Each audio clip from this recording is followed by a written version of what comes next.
Hi, my name is Ximena Castillo and I will show you today how to put this mini shelf on the wall as my husband demonstrated.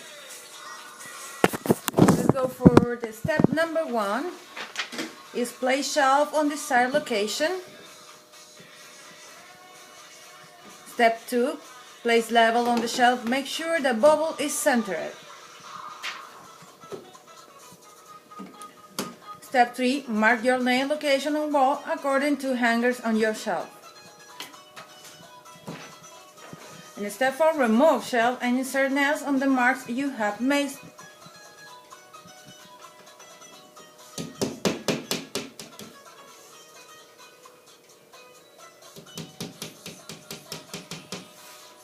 Step 5, lay shelf on wall and slide down on nails.